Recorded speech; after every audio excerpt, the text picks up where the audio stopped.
Овде нема воздржани. Има само за и против.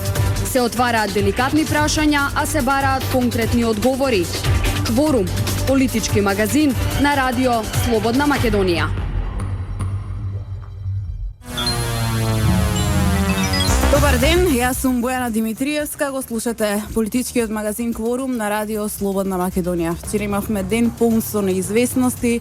Посредникот во преговорите за медиумите Питер Ван Хауте крена раце од преговарачкиот процес за медиумите.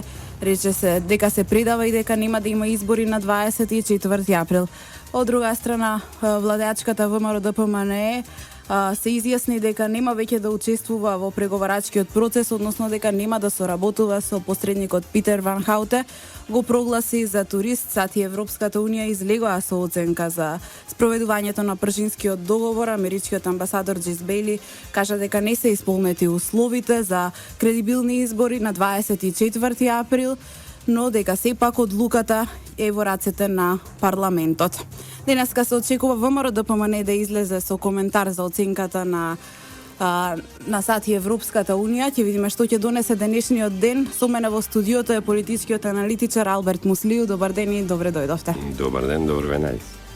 Сега чинам дека се ќе биде во рацете на албанските партии. Важно е тие како ќе се изјаснат или парламентот веќе донесе одлука за негово распуштање, која треба да стапи на сила утре, 24 февруари. Што може сега да очекуваме во собранието? Сега има разноразни варијанти во кои праве све се движи. За мене е симптоматична изјавата на лидерот на ДУИ вчера, кој и официјално излезе со ставот дека они нема да се спротивставуваат или нема да одат во противно со ставовите на меѓународна заедница, а по изјавата на Бели чувме дека они мислат дека условите не се исполните за 24, така да според мене он вчера кажа дека они нема да учествуваат или нема да ги прифатат изборите ако се одржат на 24. Значи вие така ја толкувате неговата изјава? Па во суштина таква и е. Значи ставовите на ДУИ пред излагањето нели на ЕУ и САД за условите за изборите беа дека они сакаат да се одржат изборите на 24 баш поради надминување на политичката криза, но вчера на прилично голема така настан на ДУИ, он лидерот на ДУИ тоа го изјави, така да тука нема више шпекулации, беше многу јасен ставот. Што ме укажува на тоа дека денес и утре ќе имаме малце побурни активности. Во парламентот, така и? Па и во парламентот и на нашите меѓународни партнери, тоа посредување.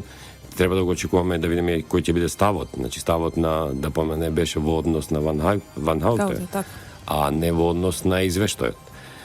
Така да пржинскиот договор не е обврска само на една или друга страна. Сите, нели, имаме 4 партии подписнички на договор. овој Да, и договор. сите тие превзеле обврска, но не превзеле обврска само за изборите, превзеле обврска да сите други работи да се сработат.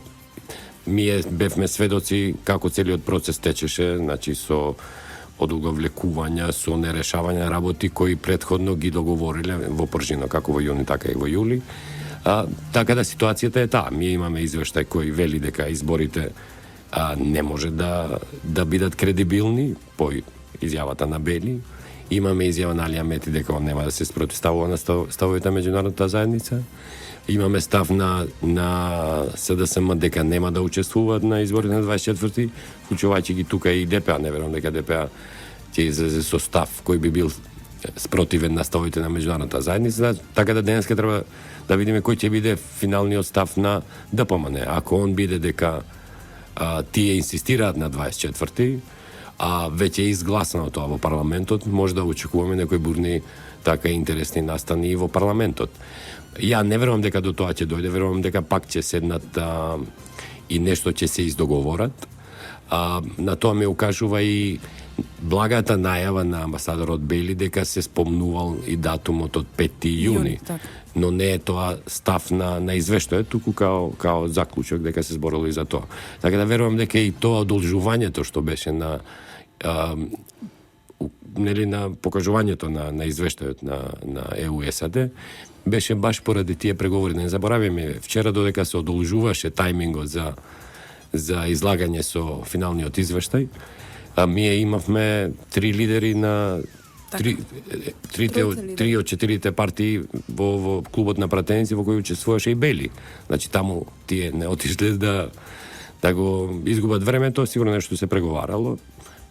И тоа го поврзувам нели со тој зборот дека се зборувало. Така да верувам дека денес ќе има поинтензивни разговори за евентуално поместување и да тоа консензуално се изгласа евентуално во парламентот.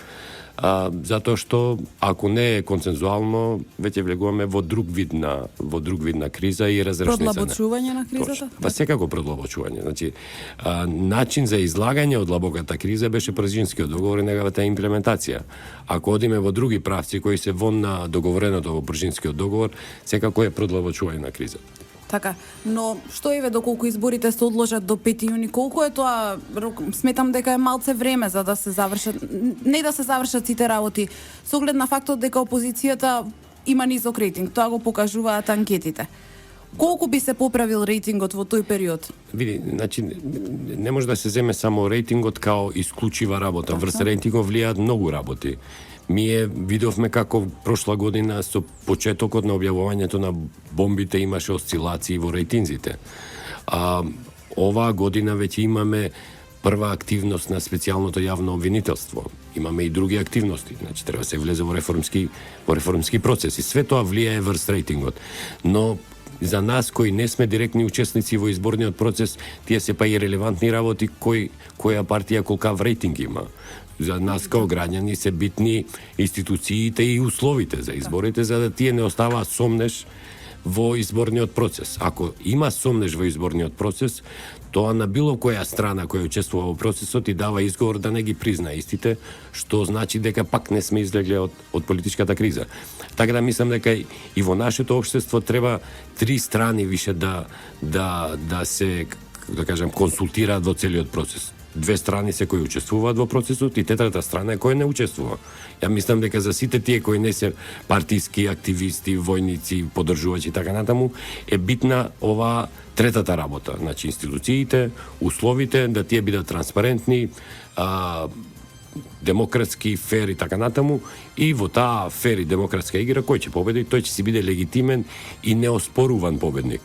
Ние сме имали избори и предходно, но им се оспори легитимитетот баш со тие бомби. Мислам дека ова општество треба тој дел да го надмине. А кој на тие избори ќе победи, тоа треба да биде рефлексија на волјата на граѓаните, каква го таа била. Вчера денот почна со изјавата на пратеникот од ВМРО-ДПМН Илија Димовски, која повика Државната изборна комисија да одржи јавна седница и дебата. Велат јавната седница би дала можност јавноста во Македонија да се увери во тоа чии аргументи држат. Оние што тврдат дека не може да се прочисти избирачкиот список или оние што тврдат дека тоа може да се стори навреме. Кој е вашиот став? Дали треба да го направи ова Државната изборна комисија? Како ја коментирате, како го коментирате повикот на ВМРО-ДПМН? Тоа го коментирам као дел од политичката игра. Значи не може една партија која преговара со три други партии да излага со ставови кои не се договорени таму. Јас сум за транспарентност. Според мене сите тие седници на ДИК треба да бидат јавни, да бидат транспарентни, не гледам ништо лошо во тоа, но од друга страна, кај мене се раѓа една друга дилема. Ако целиот тој процес бил толку брзо поправлив, па зошто ние веќе 8 години, 10 години добиваме забелешки од нашите меѓународни партнери за прочистувањето на списокот? Зошто ова држава, ако можела да троши јавни средства за многу други активности, не ги потрошила и овие и да го направи тоа? Ако за 10-15 години тоа не се направило, или за 25 години, не може владеачката сега да се амнестира од нешто што било толку лесно поправливо. Зошто ние сме биле под лупа на меѓународната заедница за нешто што било лесно изводливо, а не е изведено до сега. Од друга страна, ви велам, секој повик на отворени седници, на транспарентни, за мене е добар повик. И во тоа не гледам ништо лошо. Но да не забравиме, сега зборуваме за фаза на вкрстување на податоци од 10 институции. Целта на вкрстувањето на податоците е да се дојде до евентуални аномалии. И степенот на аномалии е тој кој одредува целата процедура. Ако има поголеми аномалии, значи теренските проверки ќе бидат сигурно поголеми. Ако се помали аномалии, ако може тие да се решат, може да се решат и електронски. Но ако можело да се решат електронски, па ме молам, зашто тоа не се решило до сега? Значи, ние и као општество, и као држава сме трошеле пари на изборни процеси кои една или друга страна константно ги оспорувала ради нешто што можело да се направи. Кворум, политички магазин на радио Слободна Македонија. Мој денешен гостин е политичкиот аналитичар Алберт Муслију, со кој разговараме за актуелните случувања во земјава. Господине Муслију, Аиво Орав, евроамбасадорот е во Брисел. Тој вчера не присуствуваше, додека Джейс Бейли, неговиот колега америчкиот амбасадор, ја предаваше оценката во владата. Дали може би Аиво Орав ќе се врати со никаков предлог од Брисел? Ја мислам дека дел од посетата на Аиво Орав беше и тие шпекулациите што ги слушавме дека е можна варијантата во која лидерите на 4 партии ќе отпатуваат за Брисел и евентуално тамо да се договорат, и тоа не е практика која не ја спроведуваат нарешто во Европската унија. Таа практика сме ја гледале и во околните држави, дека по нивна проценка, а и резултатите укажува на тоа дека лидерите од Балканот кога одат во Брисел се покомуникативни и поспремни за компромиси. Тоа кај нас не се случи. Верувам дека Аиво Орав е апсолутно вклучен во целиот процес и знае што се случува, но во секој случај од таму може, нели, као дел од така сценариото и медиумско кај нас да излезе со некој нов предлог, но не верувам дека он ќе излезе со предлог пред тоа евентуално претходно да се договори со лидерите кај нас или во крајна линија со поголемиот број од нив. Значи, зависи во кој правец ќе се движи целата работа. Ако се движи во консензуален правец, тогаш тоа ќе се договори со сите. Ако е тоа невозможно, тогаш ќе излезе со став кој ќе биде поддржан. Значи, мнозинство во четворка е 3, а консензус е 4. Значи, тоа мислам дека ќе биде тоа што на што он ќе укаже, дали тоа ќе се случи денеска навечер или ќе се случи утре, но верувам дека денес и утре нешто ќе се случи, затоа што велам, влегуваме во нејасна ситуација, каде што парламентот е претходно веќе распуштено на 24 не може да донесува одлуки. А ако се стои на оваа одлука која е донесена, во нејзе не учествуваат 3 од 4-те, значи пак ништо не е решено.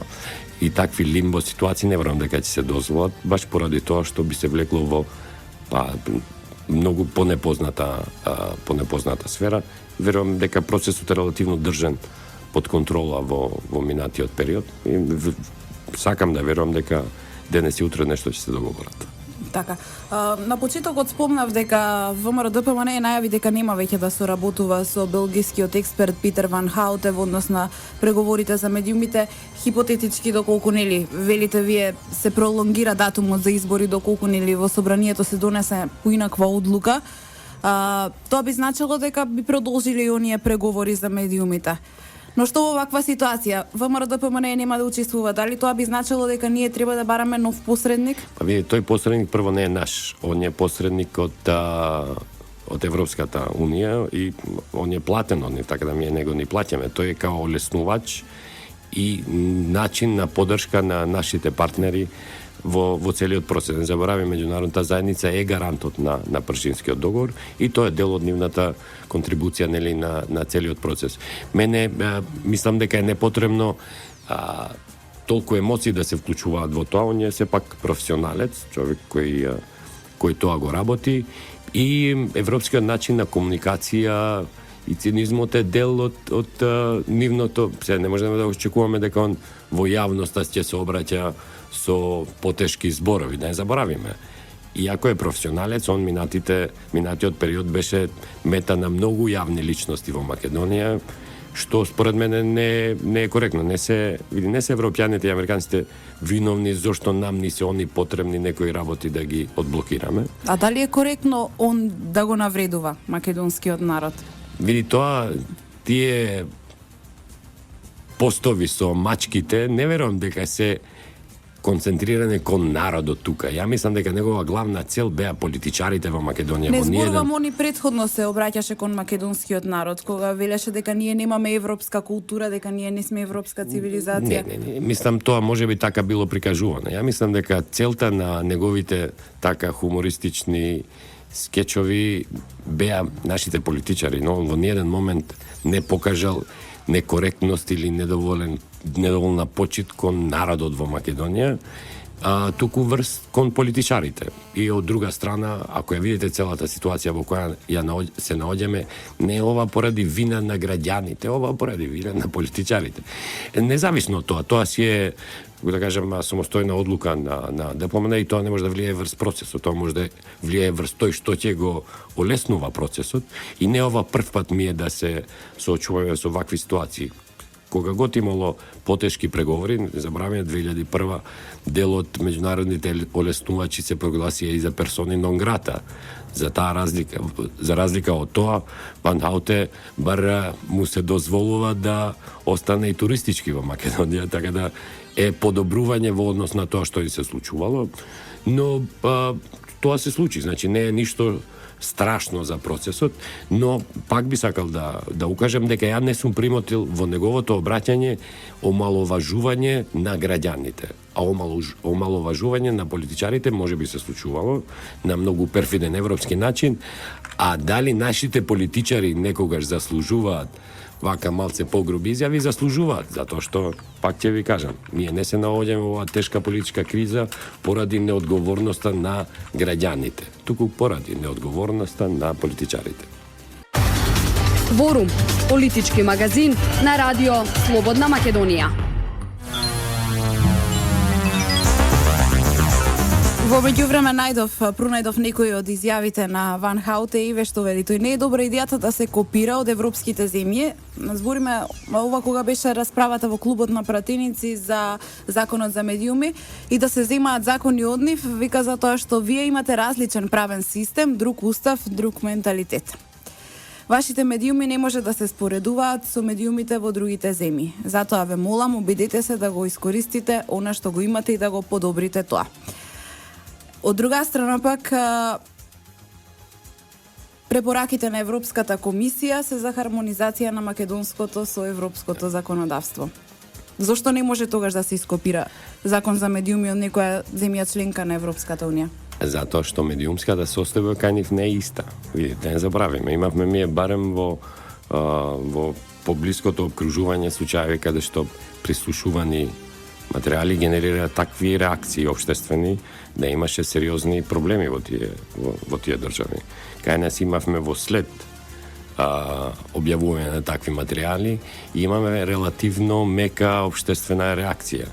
Така да не е ситуацијата сегде иста. Ја мислам дека ова изјава негова е баш коректна, не е така тенденциозна или навредлива, но реалноста кај нас не е иста. Значи, ваков договор за медиуми сигурно нема во ниедна европска држава да стигнала ситуацијата до тој степен да мора тие да бидат дел од политички договори и да се средуваат. Дали тоа значи дека вие сметате дека новинарите треба да преговараат за медиумите, а не политичарите?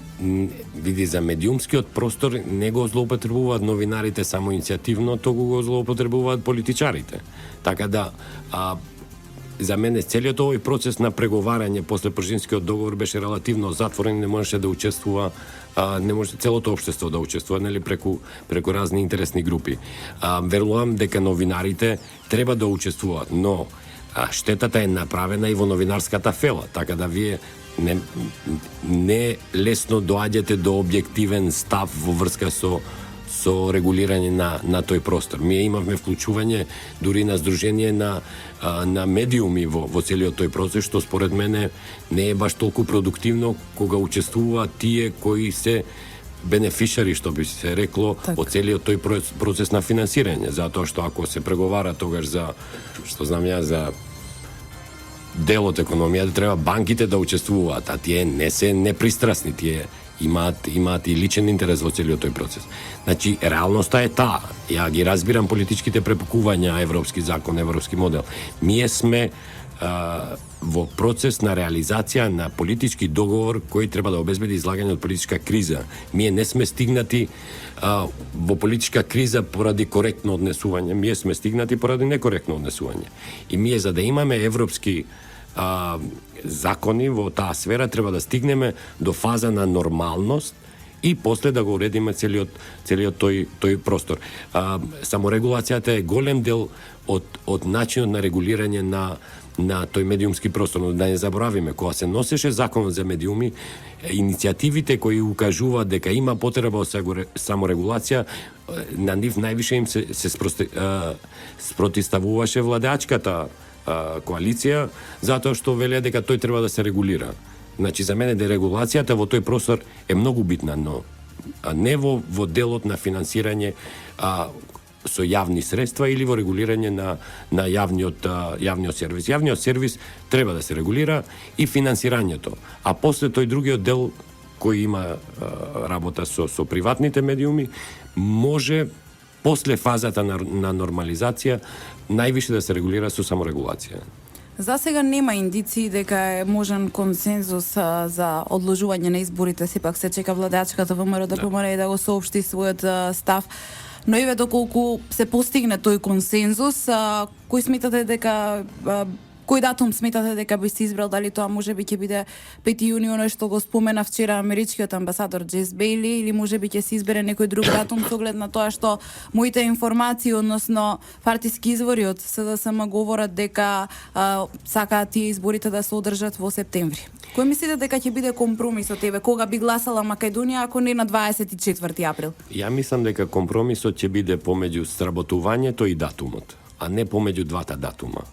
Значи, два датума има кои се така реферуваат, септември и јуни. Јули, значи, не може да биде, пошто верувам дека тука Дуи ќе инсистира баш поради рамазанските пости. А така да, мислам дека компромисот нема да биде помеѓу двата датума, туку помеѓу процесот и датумите. Значи, има некои иницијативи да не се фиксира датумот додека не се дојде до извештај, нели, од неутралните страни, значи од меѓународната заедница, дека тие работи кои се предуслов за фери демократски избори не се сработени, и другата варијанта да се одржат на 24-ти. Значи, тие се опциите.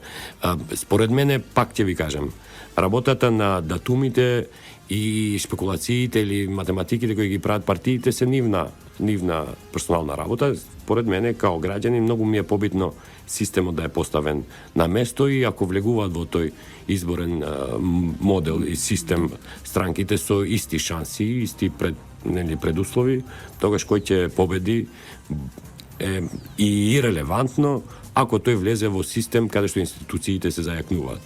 Затоа што ние сме имале пример баш во Европска Унија, баш во Белгија, нели, од каде ни идат, каде што влада па немале над година дена, но институциите функционирале нормално. И мислам дека и реформите кои се потребни и кои се забележани во извештајот на Прибе, се баш тие кои инсистираат на зајакнување на институциите, а не на преодицирање на победникот на изборите. Значи, изборите сепак беа дел од механизмите на враќањето на довербата на граѓаните кон институциите. Така. 24 април беше одреден како датум и запишан во Пржинскиот договор кој го подпишаа четворицата лидери на политичките партии. Значи, 24 април е влезен и во закон. Да. Доколку не се оди на избори на 24 април, дали со тоа се погазува Пржинскиот договор? Нема ниедна клаузула во Пржинскиот договор, знаете, во договори која ставаат доле, дека најбитен член од Пржинскиот договор е овој со датумот.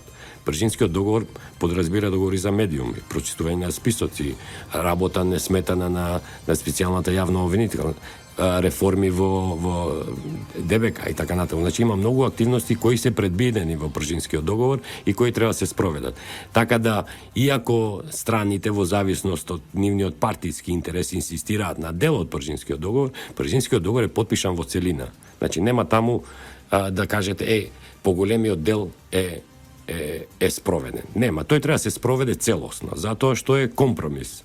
Тој не е нит максимумот што го барале ни ДУИ, ни ДПА, ни СДСМ, ни ВМРО ДПМН. Тој е компромис. Значи, сите преговараа, месеци болдена имаше помеѓу првиот и вториот дел на Пржинскиот договор, се издоговориле за нешто што е оптимално и што е консензуално.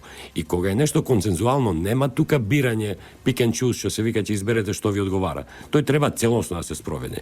И ја искрено не гледам причина зошто он да не се спроведе. Зошто имавме ние и спор процес на имплементација. Кој ќе сноси одговорност пред нас као граѓани? Еве, сега нема да се одржат, да речем, нема да се одржат изборите. Кој ќе сноси одговорност и пред нас? Зошто не се створиле предусловите тие избори да бидат забележани од нашите меѓународни партнери, условите да бидат забележани као фер и демократски или као спроведени?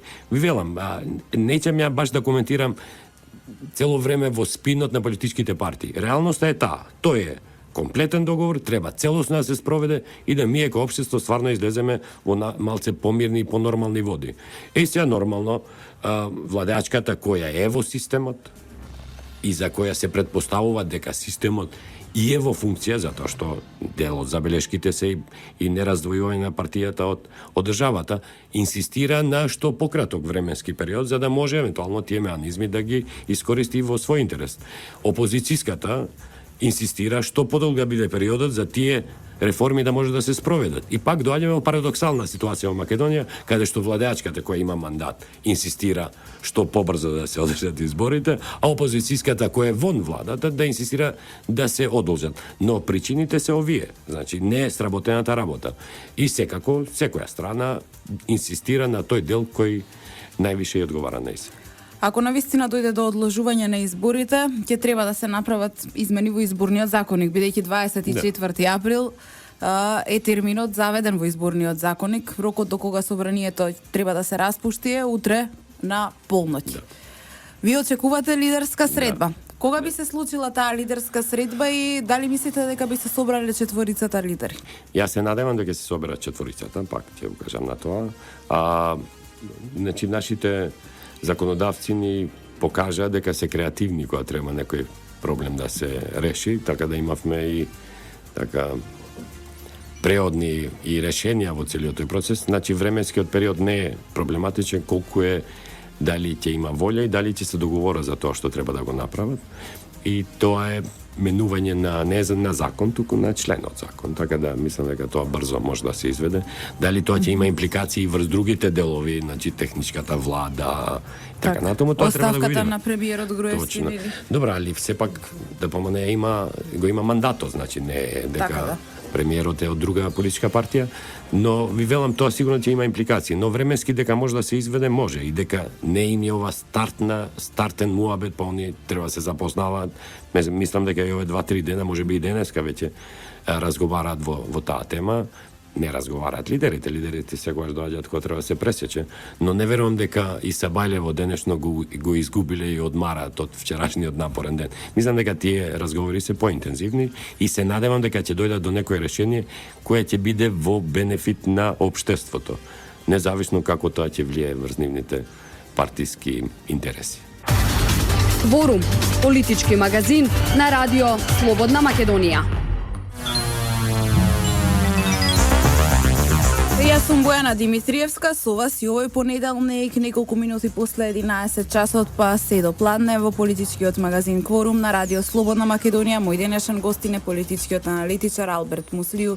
Господине Муслију, досега зборувавме за изборите, ќе бидат ли на 24-ти, ќе се одложат, кои се очекувањата, вие очекувате нова лидерска средба и некој компромисно решение па да се промени одлуката. Избори како и да ќе има, дали ќе бидат на 24 април, дали на 5 јуни или можеби ќе се избере некој друг датум, тоа ќе видиме, но изборите се единствениот излез од оваа политичка криза во која Македонија со месеци се наоѓа. Она што е исто така, што останува е дека ќе има и предизборна кампања. Каква кампања очекувате вие да има? Жустра кампања. Значи очекувам, па мислам дека пожустра немаме видено, затоа што и корпусот на аргументи и на искуства кои ќе ги користат ќе биде поголем. Видите, ако можеше од една изјава така несреќна на Ван Хаути да стане како да кажем приказна во себе за медиуми, не може да замислите целиот процес како ќе се користи во таа предизборна кампања. Не е нешто на што не сме навикнали. Ние сме навикнали константно да бидеме во кампањски така во предизборие. Да, само што овој дел, нели, во предизборието се користи и за помасовни митинзи, па ќе се покажуваат партиите по бројот на учесници на митинзи, нели, која е појака, која е послава и така натаму. Што според мене не е мерило, но сепак не се оттргнавме од од тој фолклор и тоа е неизбежно. Ние кога тогаш ќе се оттргнеме код тоа затоа што се залудно потрошени средства тие. Но очекувам да биде жустра, очекувам дека ќе одат до крајност. Не забораваме, овде и опозицијата веќе чувствува дека има реална шанса на тој монолит кој, нели, веќе 10 години е на власт, може да им го преземе водството, што значи дека и опозицијата ќе иде во крајност.